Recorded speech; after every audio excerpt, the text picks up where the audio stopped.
타이완에 자이라는 도시가 있습니다. 중부에 있습니다. 타이베이에서 고속버스로 3시간 정도 거리입니다. 그곳에 한 부부가 살았습니다. 부부는 고속버스를 타고 타이베이로 출퇴근했습니다. 집이 자이였습니다. 거리가 멀다 보니 고속버스표를 살 때면 고속버스처럼 큰 버스는 각자 좌석 번호가 있잖아요. 부부는 나란히 앉는 좌석을 구매했죠. 그런데 차에 조금 늦게 타고 나니 그 자리에 다른 사람이 앉아 있었습니다. 표를 가지고 정해진 좌석으로 가자 안쪽 자리에 이미 누가 앉아 있었던 겁니다. 남편이 먼저 차에 올라서 그 상황을 먼저 봤지만 그 사람은 쫓아내지 않았습니다. 그 사람은 이미 눈을 감고 잠든 것 같았죠. 그런데 한쪽 다리가 불편해 보였습니다. 장애우였습니다. 한쪽 발에 장애가 있었고 게다가 이미 자리에서 잠든 듯 했습니다. 남편은 차마 묻지 못하고 뒤따라 차에 오른 아내를 조용히 옆에 앉히고 말했습니다. 그냥 둬, 깨우지 마. 둘은 신혼부부였으니 아내는 남편이 몹시 애틋했겠죠.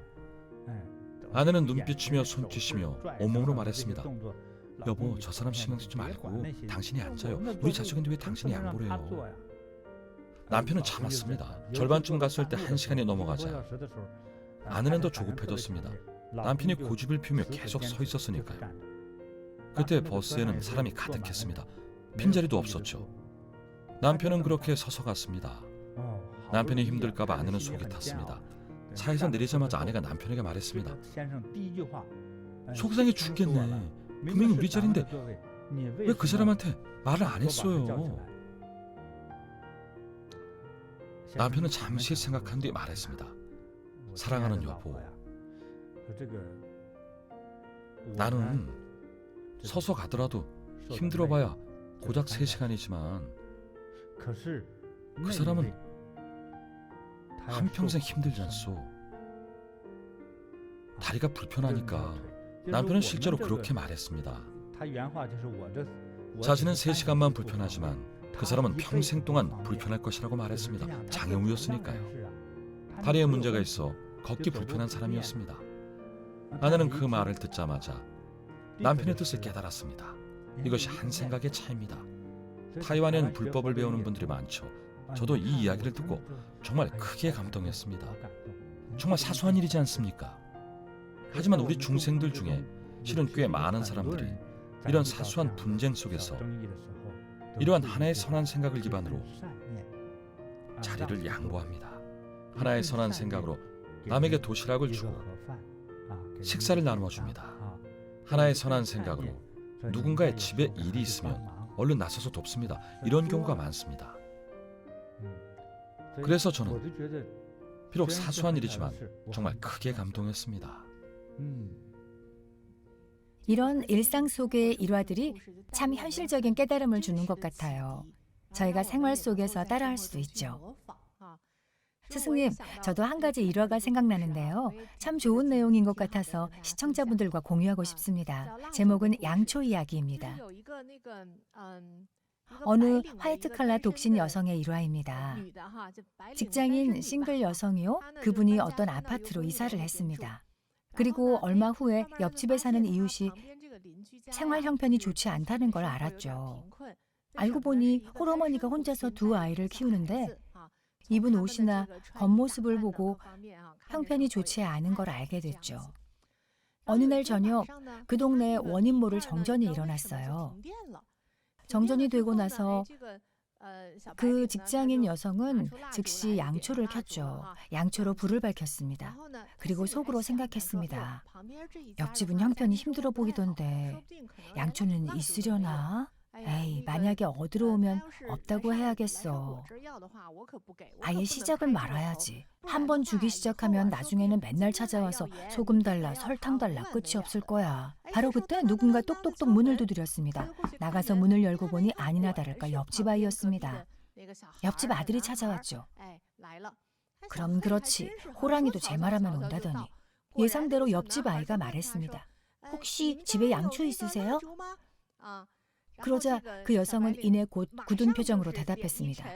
없어. 그리고 문을 닫으며 아이를 쫓아내려고 했죠. 문을 닫으려는 순간 그 남자아이가 등 뒤에서 손을 꺼내 내밀면서 양초 2개를 건넸습니다. 이럴 줄 알았어요. 우리 엄마가 옆집이 막 이사 와서 양초도 없을 거라고 했거든요. 엄마가 양초 갖다 주라고 하셨어요. 그녀는 아이의 웃는 표정을 멍하니 들여다봤습니다. 그 순간 어찌나 부끄럽고 감동적이던지 아이를 꼭 끌어안고 서둘러 말했죠. 정말 고맙다, 고마워, 참 착하구나. 이처럼 그 찰나의 순간에 소아와 대화가 나타났던 거죠. 소윤배의 마음으로 군자의 속내를 헤아리는 듯하군요. 참으로 감동적입니다. 아주 감동적입니다. 다른 사람 책망하기를 좋아하지 말고 자신의 행위를 반성하기에 힘써라. 이렇게 자신을 알면 모든 근심은 영원히 사라진다. 법구경 쌍료품 6장. 역사상 이름을 떨쳤던 인물의 일화입니다. 명나라 시대에 양형이라는 대신이 있었어요. 당시에 아주 유명한 대신이었죠. 당시 양씨의 성을 가진 3명이 있었는데 모두 같은 시대에 살았습니다. 양형 승상의 경우에는 사실 조상이 뱃사공이었어요. 고향에 강이 있어서 증조부와 할아버지 모두 뱃사공 일을 하셨죠. 뱃사공이 직업이었습니다. 그런데 어느 날 고향에 큰 홍수가 났습니다. 수많은 집들이 무너져서 강물에 둥둥 떠내려갔고 많은 사람들이 물에 빠져서 살려달라고 비명을 질렀죠. 부서져 내린 건물에서 떠오른 귀중품이며 가구며 그릇이며 전부 강물 위에 떠다녔어요. 당시 그곳의 모든 뱃사공들은 배를 가지고 있었기 때문에 다들 배를 몰기 시작했죠. 어떤 뱃사공은 물 위에 큰 보따리가 떠다니면 배를 타고 다니면서 건져 올렸습니다.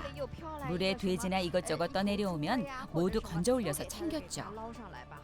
오직 양형의 증조부와 할아버지만이 사람을 구하는 데에만 집중했어요. 전부 강물에 거센 물살에 밀려서 물 위로 올라왔다 내려갔다 하는 목숨이 천각을 다투는 고향의 이웃들이었습니다.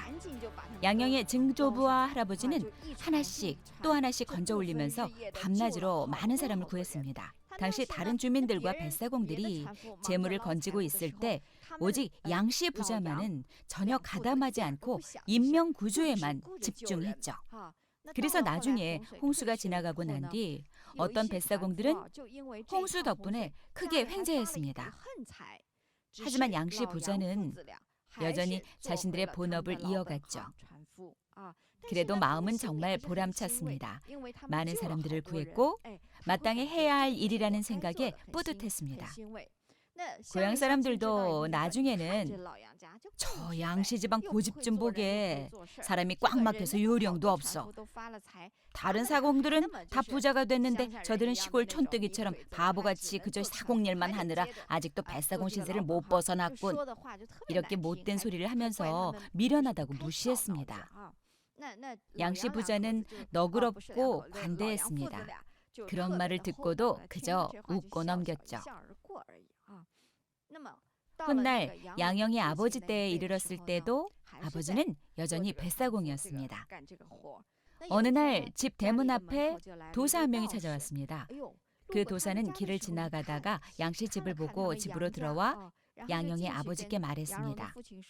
집안 조상님이 음덕을 쌓으셔서 앞으로 이 집안은 자자손손 대대로 존귀한 인물이 날 것입니다. 선대 조상이 음덕을 쌓았으니 내가 당신들에게 비법을 하나 알려주겠소. 조상의 묘를 내가 가리키는 몇몇 곳으로 옮겨서 이장하면 아주 길할 겁니다. 가문의 번성에 아주 큰 도움이 될 거요. 그 도사가 가리키는 장소는 모두 흰 토끼, 즉 백토자리였습니다. 풍수적으로 아주 길한 자리죠. 집안에 청명하고 귀한 인물이 납니다. 정말로 양형의 아버지 세대에 이르자 가정 형편이 점차 나아졌습니다. 그렇게 조금씩 나아지다가 양형을 낳은 뒤에는 공부를 시킬 수 있을 만한 형편이 되었죠. 어린 양영은 타고난 천재였습니다. 무엇이든 빨리 배웠죠. 그의 아버지는 양영의 교육에 힘썼습니다. 예전에 도사가 한 말이 있었으니까요. 그래서 곧장 양영을 서당으로 보내 가르침을 받도록 했죠.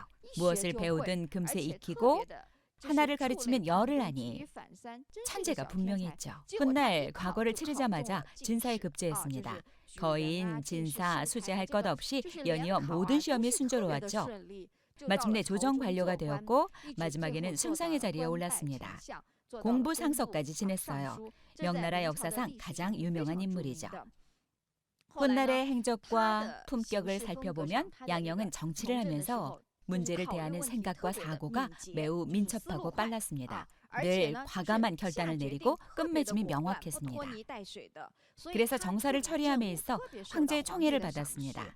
그의 이런 능력 덕분에 그리고 양씨 가문에 충직하고 후덕한 성품 덕분에 양영은 총 4명의 황제를 보필하면서 줄곧 승상의 자리를 지켰습니다. 특히 양영은 아주 유명한 명나라 성조 주체 황제와 주체 이후의 3명의 황제인 인종, 선종, 영종을 모시면서 총 4대의 황제와 조정을 보필했습니다. 황제들은 모두 양영을 아꼈습니다.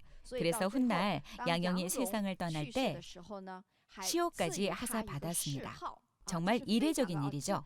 먼저 그에게 태사라는 관직을 내렸습니다. 실질적으로 승상인 양영에게 가장 높은 봉호를 하사했습니다. 또한 양영의 조부와 증조부에게도 아주 높은 호칭인 호를 하사했습니다. 그리고 양영의 후손은 대대손손 모두 능력이 출중해서 많은 이들이 조정 관료에 올랐습니다. 양영의 증손자도 사부 상서까지 올랐죠. 바로 승상의 버금가는 자리였습니다. 이 모두가 조상님이 음덕을 쌓고 재물을 탐하지 않고 사람을 구한 덕분에 양씨 가문이 오래도록 번성할 수 있었습니다. 여기까지가 양영의 일화였습니다. 정말 훌륭한 내용입니다. 그토록 많은 음덕을 쌓고 선행을 많이 했습니다. 한 사람 목숨을 구하는 공덕은 7층 보탑을 쌓은 것보다 큽니다. 양영의 조상님들은 정말 많은 사람의 목숨을 구했습니다. 바로 그 강 위에서 배를 몰고 사람들이 강을 건너도록 돕다 보니 많은 사람을 구할 수 있었습니다. 다른 사람들은 떠내려오는 재물을 건지느라 정신이 없을 때 그들은 사람을 건져냈습니다. 그 강물에서 사람들을 건진 겁니다. 얼마나 많은 사람들이 목숨을 구했겠습니까? 수백 명은 될 겁니다. 한 번만 구한 것도 아니니까요. 수년을 그렇게 해왔죠. 그러니 후대에 가서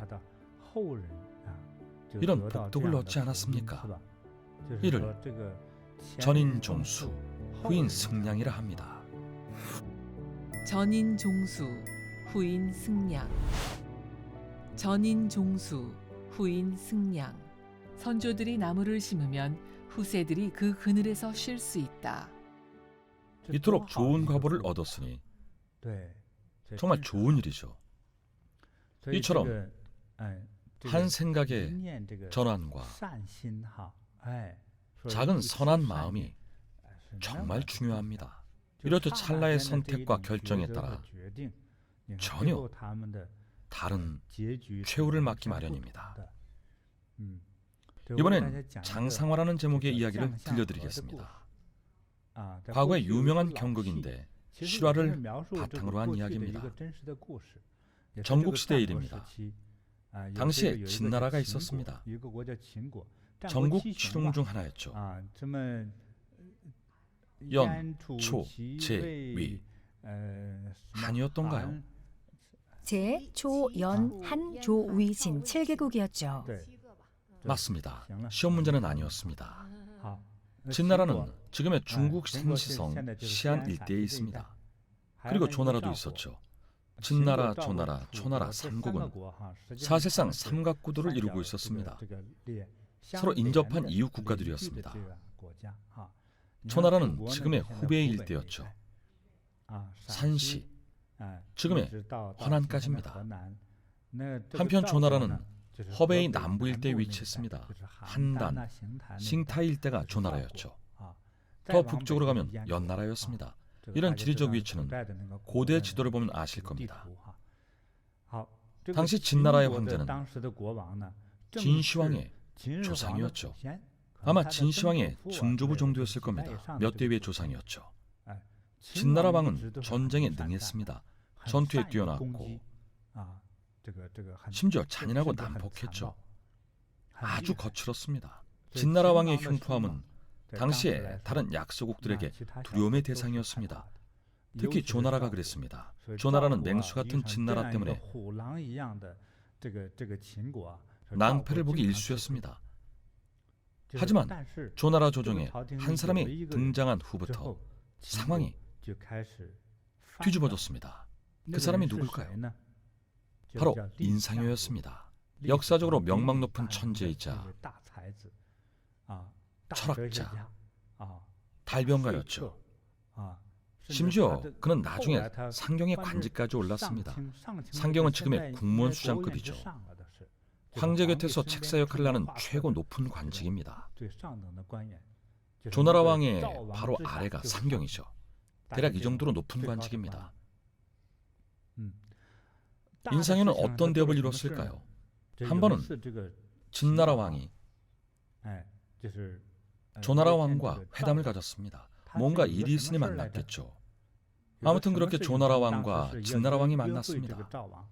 두 왕이 만나는 장소는 민지라는 곳이었습니다. 그곳에서 서로 만나서 담화를 나누기로 했죠. 당시에는 기차도 비행기도 없어서 양국 왕은 군대를 이끌고 한 장소에 모였습니다. 두 왕이 만나기로 한 장소인 민지는 진나라의 영토였습니다. 지금의 허난성에 속하는 지역인데 허난성의 중심지와 가깝고 서안에서 출발한다고 가정하면 지금의 기차로도 몇 시간은 걸릴 겁니다. 즉 조나라 왕이 자기 나라를 떠나서 진나라 영토인 민지로 가서 진나라 왕을 만나는 셈이었죠. 먼저 이 회담 장소를 잘 기억하십시오. 진나라 영토였고 게다가 진나라 왕은 난폭했습니다. 두 왕이 서로 만난 뒤 애주가였던 진나라 왕은 술을 얼큰하게 마신 뒤 말을 꺼냈습니다. 손님을 맞는 인사말들을 늘어놓고 술잔을 세 바퀴 돌린 뒤 술 기운이 올라오자 조나라 왕에게 말을 건넸습니다. 듣자 하니 조왕께서는 음악을 즐기신다죠. 그렇습니다. 그럼 조왕께 한 곡 초청하겠습니다. 그리고 거문과 비슷한 스리라는 악기를 가져오겠습니다. 금슬이 좋다 할 때 그 슬입니다. 진왕은 슬을 건넸습니다. 한 곡 주 부탁드립니다. 조나라는 약소국이었습니다. 진나라와의 전쟁을 해도 승산이 없었죠. 영토도 훨씬 작았습니다. 모든 면에서 진나라 왕을 이길 수 없었죠. 조왕은 흠칫 놀랐지만 어쩔 수 없이 슬을 연주했습니다. 사실은 조왕에게 수치심을 주는 것이나 마찬가지였죠. 진왕은 일부러 곧장 사관을 불렀습니다. 역사를 기록하는 사관에게 사관은 이리 와서 받아 적으라. 금일 몇 월 며칠 조나라 왕과의 연회에서 짐이 조나라 왕에게 슬을 연주하도록 명하였다.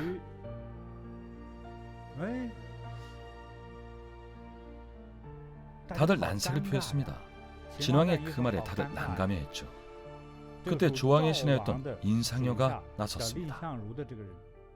그는 선비였습니다. 인상효는 벌떡 일어나 항아리를 하나 들고 진왕의 앞으로 걸어갔습니다. 그 항아리도 장구처럼 둥둥둥 소리가 나는 불하는 악기였습니다. 인상효는 불을 안고 가서 진왕 앞으로 다가가 불을 내려놓고 말했습니다. 조왕께서는 술을 타시고 음악을 즐기십니다. 그런데 조왕께서는 진왕께서 불하는 악기로 진나라 전통음악을 연주하는 것을 즐기신다고 전해 들어 이렇게 불을 준비하였습니다. 진왕께서 저와 함께도 한 곡 좀 들려주시겠습니까? 진왕이 말했습니다. 싫다. 인상여가 말했습니다. 하지 않으신다면 제 목의 피로 대왕의 몸을 적실 것입니다. 당시 고관 대신들이 모여있던 터라 다들 몸에 검을 지니고 있었죠. 그런 와중에 손으로 칼자루를 쥐고 내 말을 따르지 않으면 죽이겠다는 이런 경우 없는 선비라니 이게 무슨 경우입니까? 진왕은 속으로 생각했습니다. 인상이어야말로 양의 탈을 쓴 늑대로구나. 일개 선비가 무슨 망나니처럼 어찌 저리 사나운가. 나보다 더 사납구나. 내가 거들여서 저자가 칼을 뽑는다면 호위들도 못 막을 것이다. 그래서 결국 그리하겠다고 대답했죠. 잠시 후 호위가 달려들었지만 진왕은 인상여가 마음에 들었습니다. 연약한 일개 선비의 배포가 대단하지 않습니까? 그래서 인상여를 죽이기 아까웠죠. 그 배포를 높이 샀습니다. 이런 자야말로 대장부이고 자신이 인정하는 사나이이며 사나이 중 사나이라고 생각했습니다. 인상여의 자질과 내면이 조항보다 강하니 죽이기에는 너무나 아까웠던 겁니다. 동시에 한편으로는 얄미웠습니다. 인상여가 너무 독종이었으니까요. 그래도 아까운 마음에 죽이진 않았습니다. 대단한 녀석이라고 생각했죠. 본인도 보통이 아니지만 마침내 나보다 더한 놈을 만났으니 기쁠 수밖에요. 그리고 그 찰나의 생각 덕분에 제안에 승낙했습니다. 좋다. 내가 연주해주지. 진왕은 불을 두드렸습니다. 아주 재미있다고 생각했죠. 이렇게 독한 녀석을 만났으니까요. 자기보다 더 독한 놈을 만났으니 좋다, 두드리자 한 거죠. 인상여는 여기서 그치지 않고 말했습니다. 사관은 이리 와서 기록하라. 조나라의 사관을 불러왔습니다. 몇 년, 몇 월, 며칠, 몇 시 진나라 왕이 조나라 왕을 위해 불을 연주했다고 기록하라. 진왕은 속으로 저 망나니 같은 놈이 정말 겁도 없이 설치는구나. 내가 네 조상 무덤을 파헤치고 네 놈의 가죽을 벗기고 피를 마시고 뼈를 부러뜨리고 골수를 속으로 온갖 욕을 쏟아부었지만 그래도 인상여가 싫지 않았습니다. 진정한 대장부이자 영웅이라고 여겼으니까요. 그래서 조나라 왕이 불쌍해 보였습니다.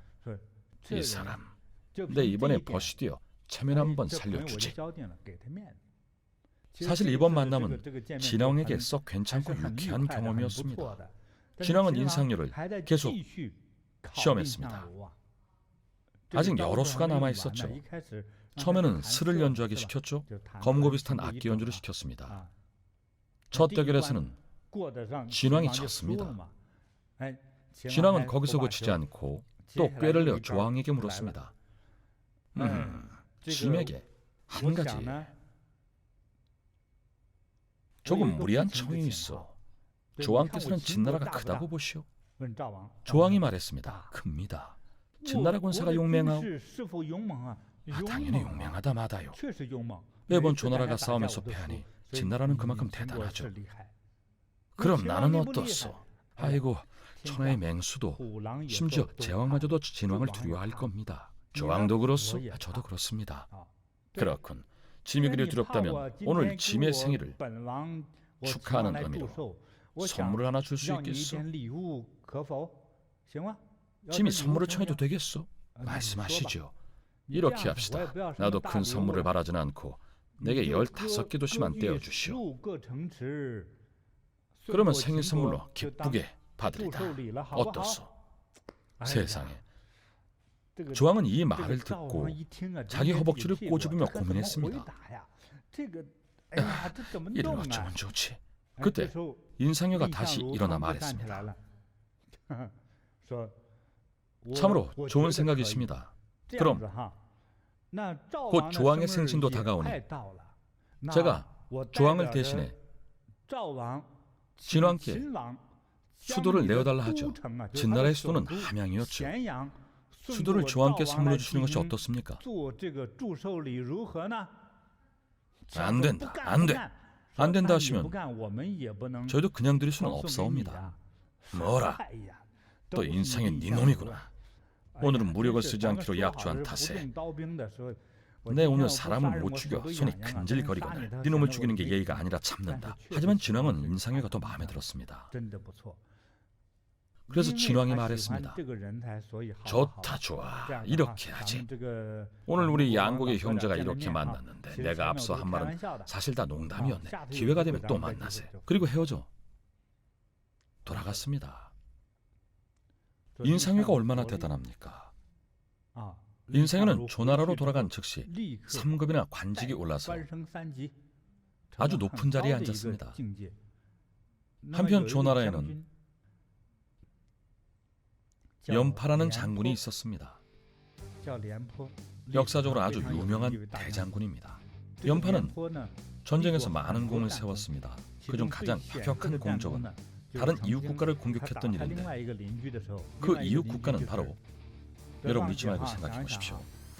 이 조나라가 지금의 허베이 지역이니 그 다른 이웃 국가는 바로 산동 지역의 제나라입니다. 제나라는 산동 동남부 지역에 있었죠. 이것도 최전선이었습니다. 강하나를 두고 마주봤으니 이쪽은 조나라이고 저쪽은 제나라였습니다. 두 나라가 전쟁을 치를 때면 연파는 늘 용맹하게 적을 무너뜨리고 제나라의 가장 중요한 군사 요충지를 손에 넣었습니다. 정말 중요한 요충지였고 비옥한 땅이었기에 조나라 왕은 연파를 상장군에 해당하는 대장군으로 책봉했습니다. 자신의 조국인 조나라에서 군사 인재들 중에서는 연파가 단연 최고였습니다. 지금으로 치면 사령관 정도일 겁니다. 하지만 성격은 포악했습니다. 군인이다 보니 폭력과 욕설 그리고 살인을 일삼았죠. 연파 장군이 보기에 인상윤은 일개 선비에 불과했습니다. 무인 출신도 아니고 군대나 전쟁을 지휘할 줄도 모르는 한낱 유생이었죠. 책이나 있는 어린 선비일 뿐이었습니다. 기골이 장대한 것도 아니고 장수다운 배짱도 없어 보였죠. 평소에는 겸손하고 온화한 성격이었기 때문입니다. 그래서 마음에 들지 않았죠. 주둥이나 놀릴 줄 아는 놈에게 저렇게 높은 관직을 하사하다니 나는 승복할 수 없다. 하지만 승복할 수 없다고 해서 왕에게 따질 수는 없는 노릇이죠. 결국 뒤에서 대놓고 투덜거렸죠. 내 눈에 띄지 마라. 마주치기만 하면 온갖 모욕과 욕설을 퍼부어줄 테다. 개질 같은 녀석. 우리는 군인이고 절대 무너지지 않는 청송 같은 사나이라는 거죠. 우리는 스스로의 무술 실력과 도검으로 영웅이 되어 공을 세웠는데 니놈은 주둥이나 놀려? 언젠가 반드시 그 버릇을 고쳐주지. 하지만 인상효가 얼마나 총명하고 지혜롭습니까? 진작에 연파를 비롯한 무리들이 자신을 눈에 가시로 여기는 걸 알고 있었죠. 그래서 조정에 나가 국사를 논할 때 연파가 온다는 말을 들으면 인생에는 발걸음을 돌 집으로 돌아갔습니다. 마주치지 않으면 싸울 일도 없으니까요. 그가 조정에 들면 내가 피하고 필요할 때는 개인적으로 왕을 찾아갔습니다. 최대한 조정에서 마주치지 않았죠. 남북한 기질의 연파를 마주치면 분명 싸움을 피할 수 없을 테니까요. 연파와 몸싸움이라도 하면 상대가 되겠습니까? 게다가 조정에서 싸우면 되겠습니까? 싸울 수도 없는 노릇이었죠. 그래서 인생에는 자주 병가를 내거나 바쁘다면서 이리저리 핑계를 댔습니다. 이렇게 피해 다녔죠. 결국 이런저런 갖가지 핑계를 대며 조정에 나가지 않고 피했습니다. 어느 날 부하가 물었습니다. 인상의 부하들 중에서 꽤 배짱이 있는 부하였죠. 인상에게 제안을 할 정도의 관직도 꽤 높은 부하였습니다. 인대인, 우리는 문인입니다.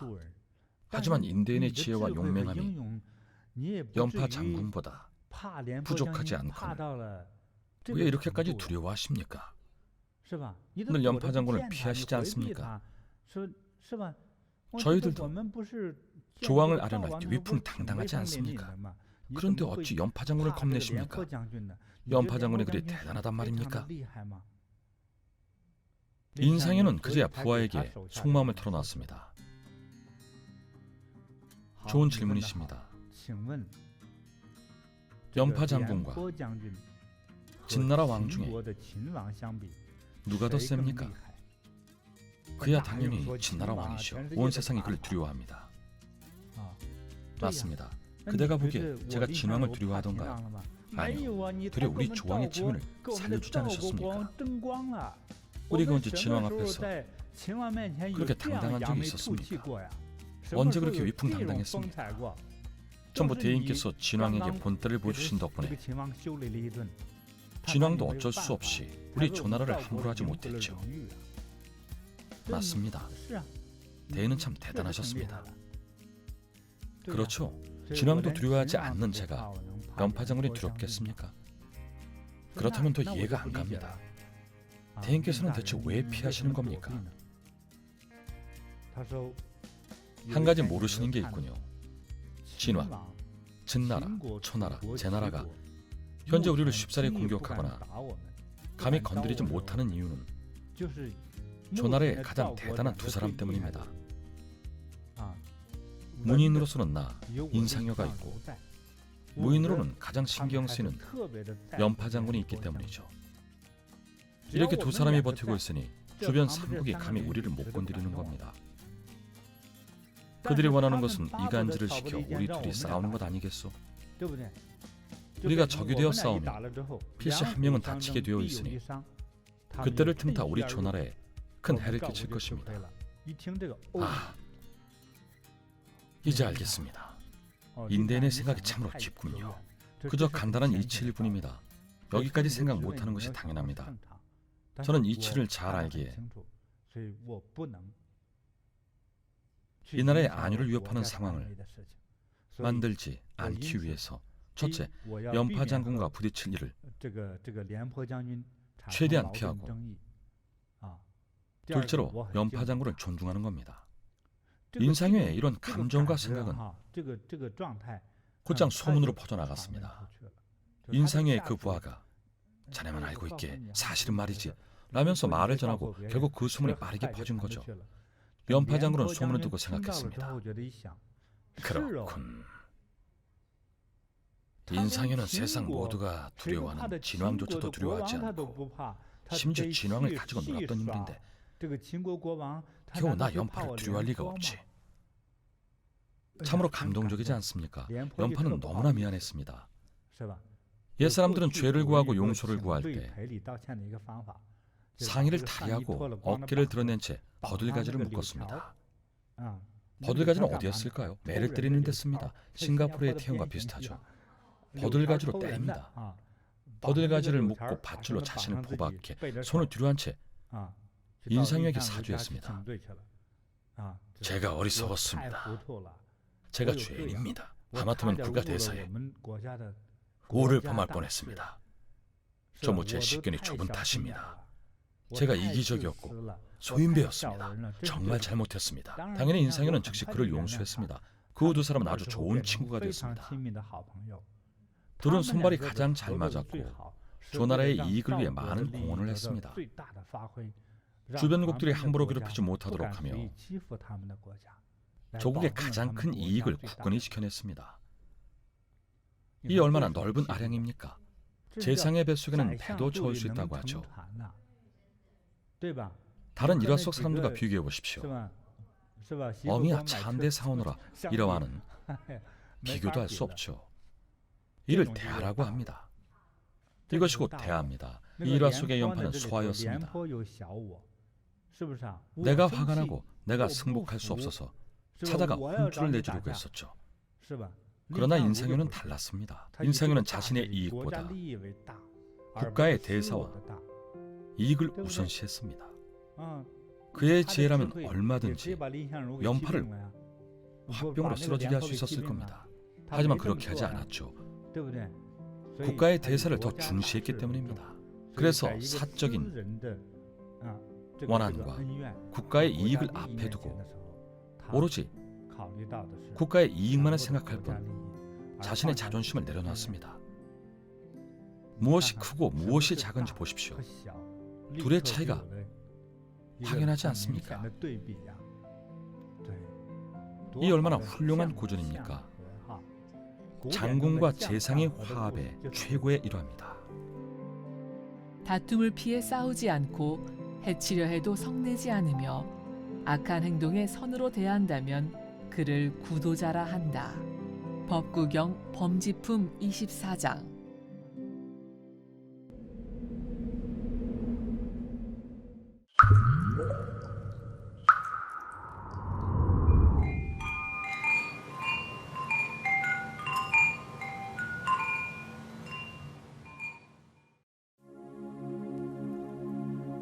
大慈大悲的佛陀，天地间最尊贵的觉者，我以至真至诚之心，感恩您的降临。是你的呵护，让我走出荆棘，是你的妙法，让我身心安康，是你的博爱，让我海纳百川，是你的大愿，让我永世追随。我愿借万次轮回，拜倒在您脚下，寒寒久与您重逢，承接您的法藏。我愿借万次轮回，将您的慈悲播撒，领弱者寻常甘露，让一切众生自在吉祥。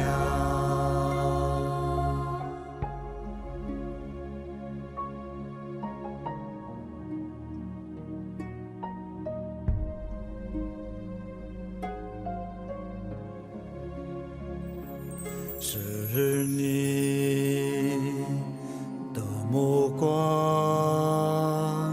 让我看透真相，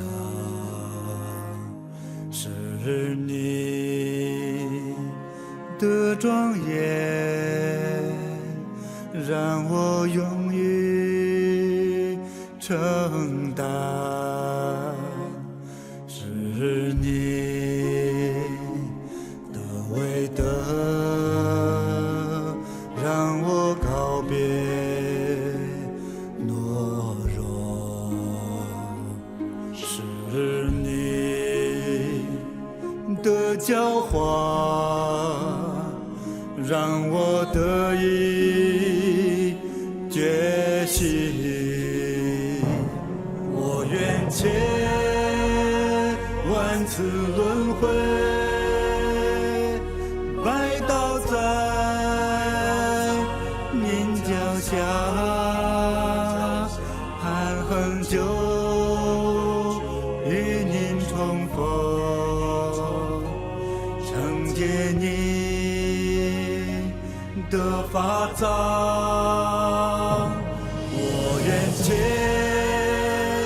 万次轮回，将您的慈悲播撒，领弱者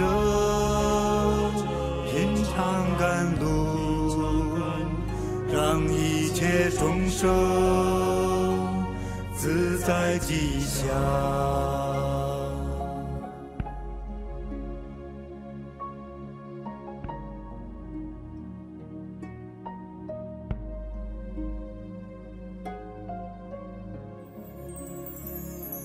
是你的感召，让我迷途知返；是你的智慧，让我欲望顿开；是你的光芒，让我点燃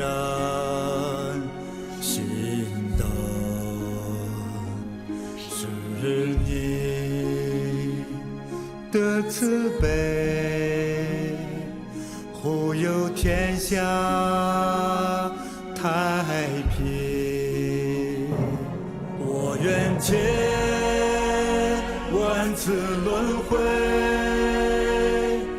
拜倒在您脚下，含恨就与您重逢，承接您的法藏。我愿借万次轮回，将您的慈悲播撒，领弱者品尝甘露，让一切众生自在吉祥。